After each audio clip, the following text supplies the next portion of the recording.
देश की सुरक्षा से खिलवाड़ करने वाले एक ऐसे अंतर्राष्ट्रीय सिंडिकेट का पर्दाफाश हुआ है जिसने सुरक्षा एजेंसियों के कान खड़े कर दिए। पश्चिम बंगाल में टीएमसी के राज में जिस अवैध घुसपैठ को राजनीतिक संरक्षण और खाद पानी मिल रहा था, जिस 900 करोड़ रुपए के सिंडिकेट ने भारत की जनसांख्यिकी और सुरक्षा को खतरे में डाल दिया था, आज उस पर केंद्र की बीजेपी सरकार और पश्चिम बंगाल की शुभेंदु सरकार ने तीखे तेवरों से पूरी तरह लगाम लगा दी है। लेकिन जब बंगाल की सीधी सरहद पर कटीले तारों और बीएसएफ के सख्त पहरे ने घुसपैठियों के मंसूबों पर पानी फेरा, तो इन घुसपैठियों ने भारत में जहर घोलने के लिए नए चोर रास्ते तलाश कर लिए। अब ये घुसपैठिए बांग्लादेश से पश्चिम बंगाल के रास्ते नहीं, बल्कि भारत के मित्र देशों जैसे नेपाल और भूटान की खुली सीमाओं का फायदा उठाकर हमारे देश की संप्रभुता को चुनौती दे रहे हैं।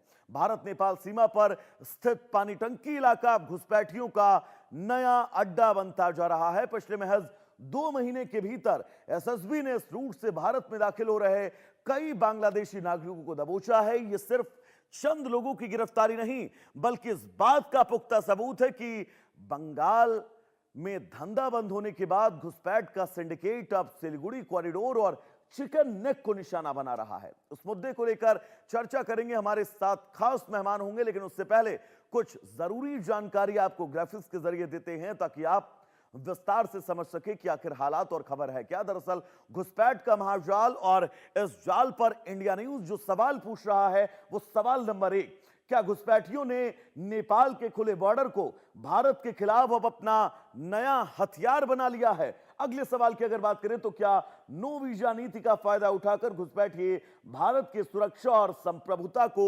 चुनौती दे रहे हैं? इसके बाद अगले सवाल की अगर बात करें, क्या घुसपैठिए देश के भीतर स्लीपर सेल और हिंसक विचारधारा के नेटवर्क को मजबूत करना चाहते हैं जैसा कि लग रहा है? अगला सवाल, क्या भारत में घुसपैठ के जरिए डेमोग्राफी बदलकर मजहबी और कट्टरपंथी सोच का एजेंडा काम कर रहा है? इसके बाद अगले सवाल की अगर बात करें तो नेपाल बॉर्डर से घुसपैठियों की गिरफ्तारी क्या सिलीगुड़ी कॉरिडोर को रणनीतिक रूप से घेरने की साजिश का एक अहम हिस्सा है? एक और सवाल, क्या घुसपैठियों ने नेपाल के खुले बॉर्डर को भारत के खिलाफ अपना नया हथियार बना लिया है और इस हथियार का वो इस्तेमाल कर रहे हैं? लेकिन जो अहम खुलासे हुए हैं उन खुलासों की अगर बात करें तो वो खुलासे आपको चौंका देंगे, क्योंकि जो खुलासे लगातार हो रहे हैं कि आखिर कैसे इस रास्ते नेपाल के जरिए अब भारत में घुसपैठ हो रही है।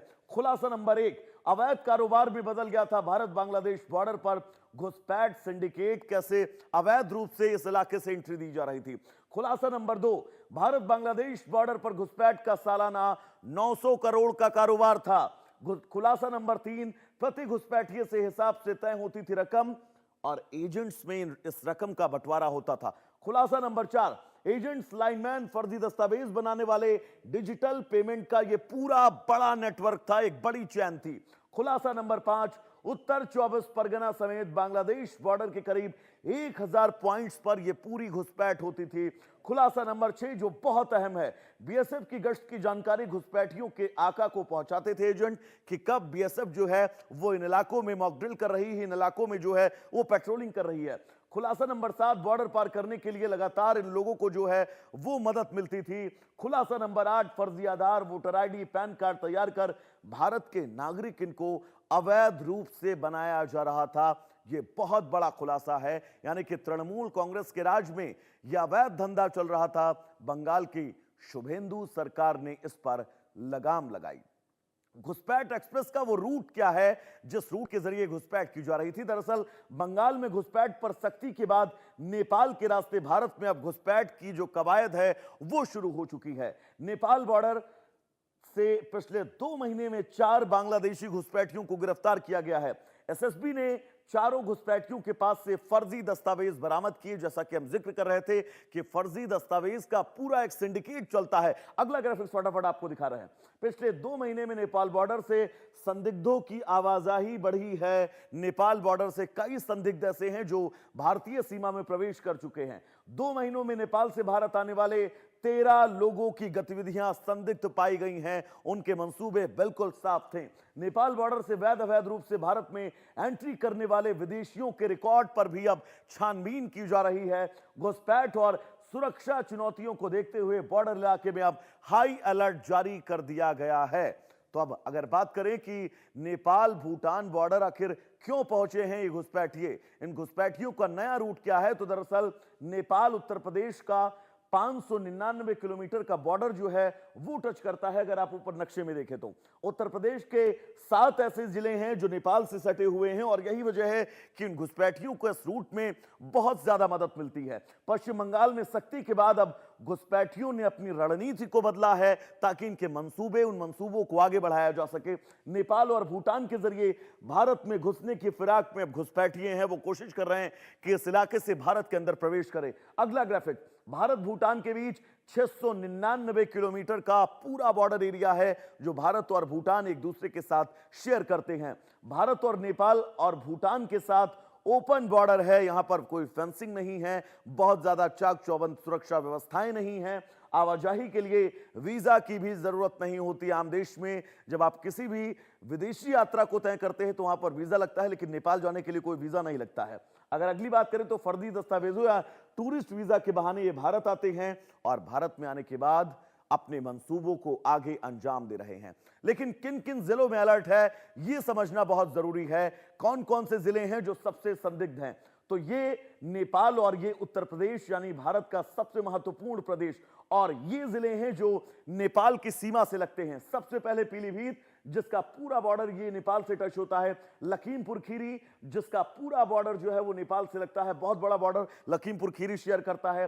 श्रावस्ती जिला जो है ये भी बड़ा बॉर्डर जो है वो नेपाल से शेयर करता है। बहराइच ये तराई इलाका है, ये भी बहुत महत्वपूर्ण, ये बॉर्डर भी पूरा नेपाल से शेयर करता है। बलरामपुर का भी बड़ा हिस्सा जो है वो नेपाल की सीमा से लगता है।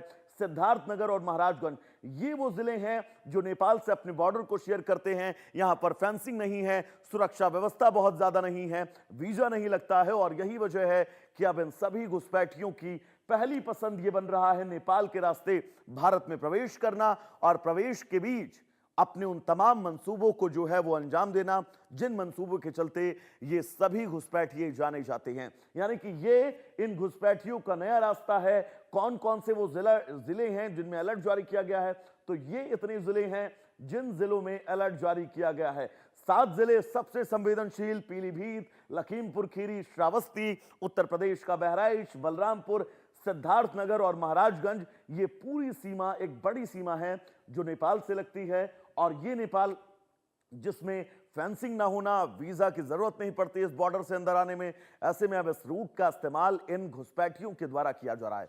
हमारे साथ कमांडर भूषण दीवान जी जुड़े हुए हैं, पूर्व नौसेना के अधिकारी हैं। राजलक्ष्मी जोशी जी हैं, राजनीतिक विश्लेषक हैं, बहुत बहुत स्वागत है आपका। अरविंद सिंह जी तेजावत हैं, विदेश मामलों के जानकार हैं। आप तीनों का बहुत बहुत स्वागत है। जय हिंद सर। सवाल मेरा दीवान साहब आप ही से है। भूषण जी, ये रास्ता इन घुसपैठियों के लिए कितना महत्वपूर्ण है, कितना आसान है, क्योंकि बांग्लादेश में अब सख्ती बहुत हो चुकी है। बांग्लादेश से जो रास्ता जुड़ता है पश्चिम बंगाल के रास्ते, भारत में घुसपैठ था, उस पर लगाम लगेगी, तो अब नया रास्ता ये चुना जा रहा है। ये रास्ता कितना महत्वपूर्ण है और इससे भारत को क्या क्या नुकसान है, एक बार बताइएगा भूषण दीवान जी। धन्यवाद। जय हिंद आपको, आप मेरे रिस्पेक्टेड को पैनलिस्ट को, दर्शकों को। बात बड़ी साफ है। मैं आपको बता दूं, नेपाल का बॉर्डर इन्फिल्ट्रेशन के लिए, अवैध घुसपैठियों के लिए आज नया नहीं है, आज बढ़ गया है। क्यों? शुभेंदु अधिकारी की सरकार वेस्ट बंगाल में आ गई है, ये बढ़ गया है।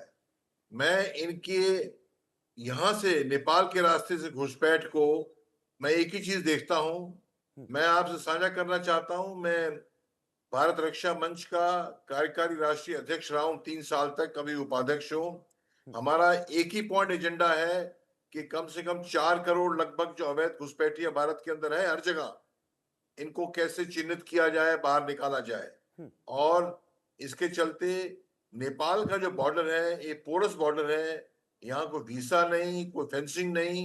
मैं गया हूँ नेपाल में, नेपाल रक्षा मंच खड़ा करने 2023 में 15 दिन रहा मैं। काठमांडू पूरा पश्चिम से पूर्व तक गए हम, गोरखपुर सरौली से गए।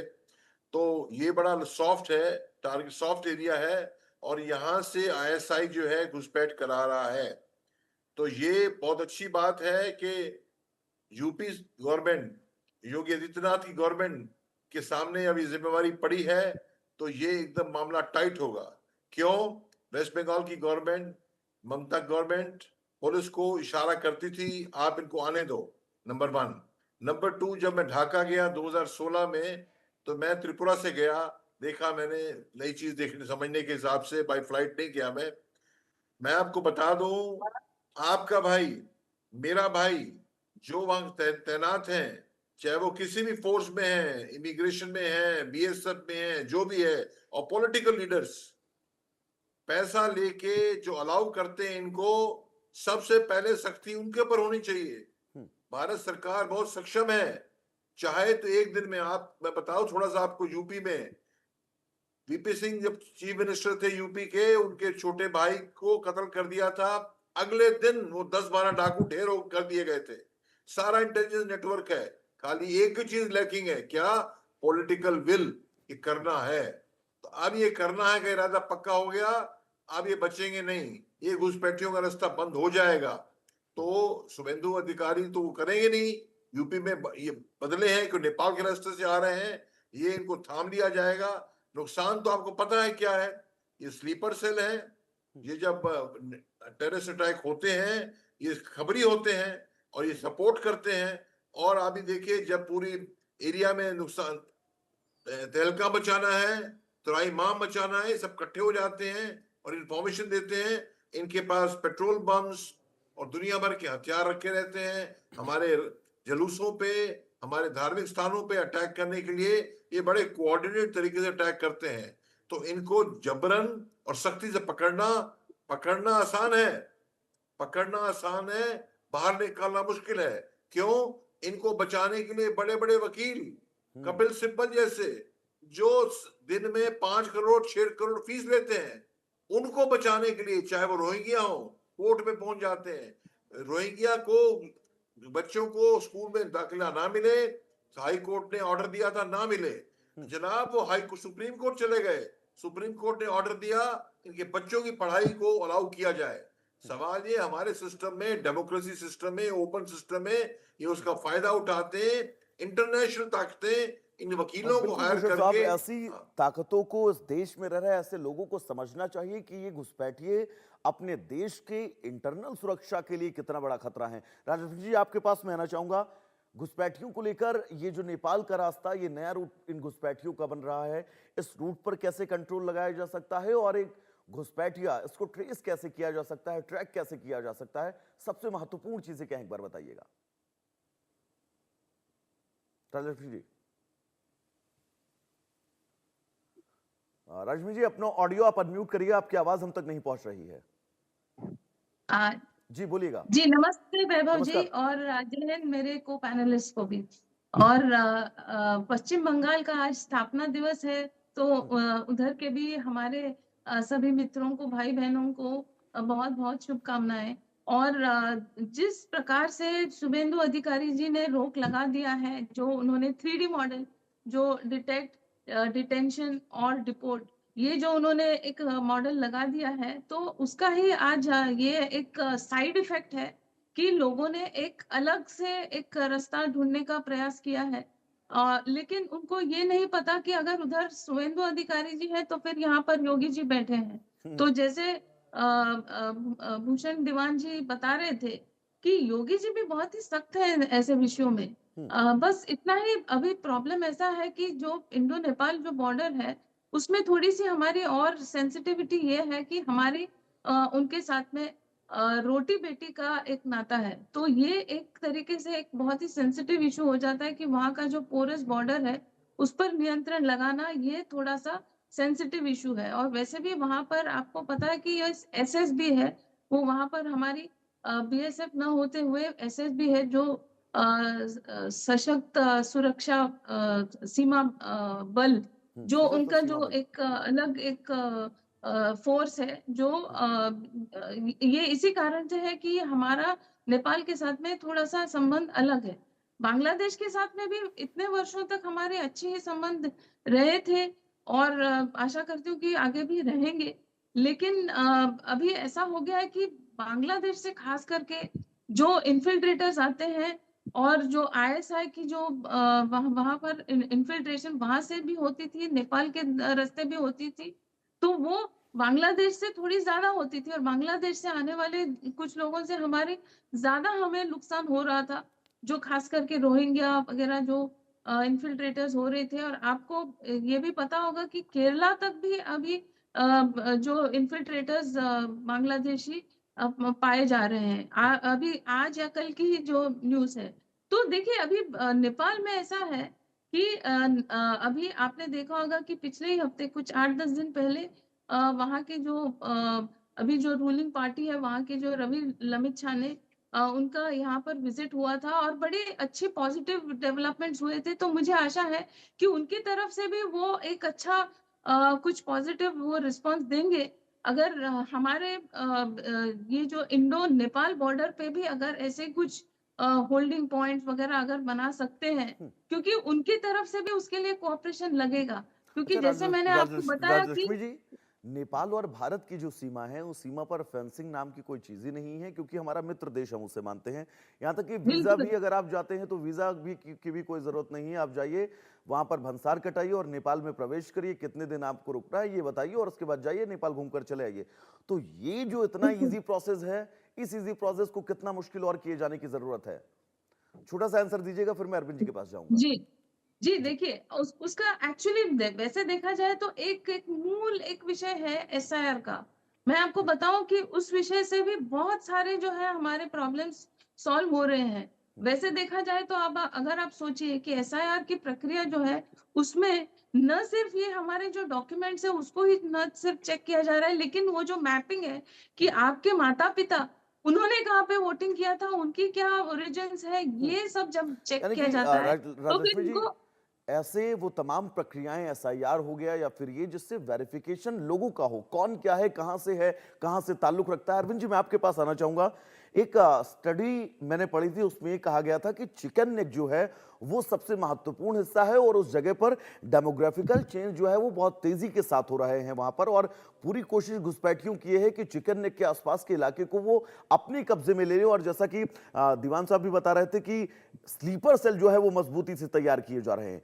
चिकन नेक अगर कटता है, वैसे भविष्य में कभी भारतीय सेना हमारी होने नहीं देगी, तो नेपाल और बांग्लादेश का जो रास्ता है ये कनेक्ट हो जाता है और ये पहली सीमा होगी इन देशों को जोड़ने वाली। तो ये कितना महत्वपूर्ण है हमारे देश के भौगोलिक दृष्टिकोण से? वैभव साहब, बिल्कुल भी डरने की जरूरत नहीं है। हमारी पहली भारतीय बात सेना तो है वो सर, चिकन मैंने नेक है इस ही बात को नहीं। बताया भी आपसे। जी जी बिल्कुल, वो चिकन नेक है ही नहीं। दरअसल हमारे जो कुछ पुराने विश्लेषक थे, जो भारत का मजाक बनाने के लिए इसको चिकन नेक करते थे, और कई बार जब वो विदेशी ताकतें हैं उसको चिकन नेक कहा करती हैं। हम में से ज्यादातर लोग उसको सिलीगुड़ी कॉरिडोर बोलते हैं। तो वो एक कॉरिडोर है और दुनिया के किसी भी मजबूत से मजबूत देश में भी ये ताकत नहीं है कि इसको स्क्वीज भी कर दें। उसको वहां पे रास्ता देना तो दूर की बात है। वहां पे ठीक उसके बगल में हमारी जो इंडियन एयरफोर्स से लेकर इंडियन आर्मी के बेस कैंप्स बने हुए हैं, पूरा 1 सेकंड में खाली करवा दिया जाएगा। कोई नहीं है वहां पे, ना तो कोई है, और भारत सरकार उसको लेकर बहुत ही ज्यादा सजग है। दूसरी बात यह है कि भारत और इजराइल की दोस्ती सर्वविदित है। भारत ने उसकी बहुत बड़ी कीमत भी चुकाई है, और इजराइल का जो सर्विलेंस सिस्टम है वो दुनिया के बेहतरीन सर्विलेंस सिस्टम में माना जाता है। तो भारत उस तकनीकी का इस्तेमाल अपने बॉर्डर को सुरक्षित करने के लिए करना चाहता है।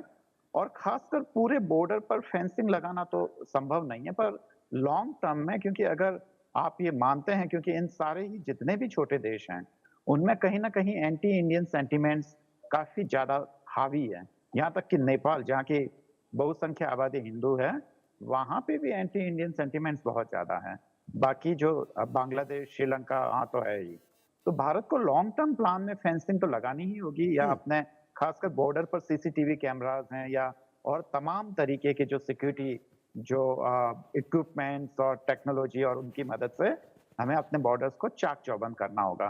तो वहां से जो घुसपैठ है, यह बात तो सच है। उसके अलावा हमारे यहाँ पे जो इतना आसानी से आधार कार्ड बन जाते हैं या वो आ जाते हैं। थोड़े दिनों पहले एक अंग्रेजी चैनल में जो इस पूरी प्रक्रिया से जुड़े हुए लोग थे, उनसे बातचीत हो रही थी, तो ये उन्होंने स्वीकार भी किया कि हाँ, हमारे कहीं ना कहीं सिस्टम में भी लूप होल्स हैं कि इतना आसानी से वो सब कुछ डॉक्यूमेंट्स वगैरह तैयार कर लेते हैं, तो उसको भी बनाने की जरूरत है। और एक वैभव साहब आपको जैसे जोशी जी इसको और बेहतर तरीके से बताएंगे, पर इतना आपको ध्यान रखना चाहिए कि अगर हम वेस्ट बंगाल से घुसपैठ की बात करते हैं तो पॉलिटिक्स अलग होती है, और जब हम उत्तर प्रदेश से घुसपैठ की बात करते हैं तो ये पॉलिटिक्स अलग होती है, क्योंकि विपक्ष का ऐसा आरोप है कि भारतीय जनता पार्टी के अंदर दो पावर सेंटर्स हैं, और अगर यूपी की सरकार पे आरोप लगता है तो अलग बात है, और वेस्ट बंगाल की सरकार पे आरोप लगता है तो अलग बात है। मुझे उम्मीद है आप मेरा इशारा समझ गए होंगे बिल्कुल। वैभव साहब। जी अरुण जी, आपके पीछे भी बड़ी खूबसूरत वादियां हैं बैकग्राउंड में। जी सिक्किम के आसपास ही तो नहीं है आप क्या वहां पर? नहीं नहीं, मैं हिमाचल हूँ, क्योंकि अच्छा, अच्छा। दिल्ली काफी गर्म है, जी, जी। अक्सर गर्म रहती है राजनीतिक कारणों से भी। तो भूषण भूषण दीवान जी के पास मैं अब जाना चाहूंगा। सर, नेपाल को लेकर और भारत की ये जो सीमा है, इस सीमा पर इतना फ्री छोड़ देना सब कुछ, नेपाल के जो रिश्ते इस वक्त बदल रहे हैं, जो सिचुएशन बदल रही है, आपको नहीं लगता है ये शायद बहुत ज्यादा हल्की सिचुएशन है सुरक्षा के दृष्टिकोण से? वैभव जी आप सही कह रहे हैं। और आप देखिए जो जेन जी की जो नई सरकार नेपाल में आई है, उन्होंने भी जाने अनजाने कोई एंटी इंडिया स्टेटमेंट बनाई है, और ये खतरे की बात है।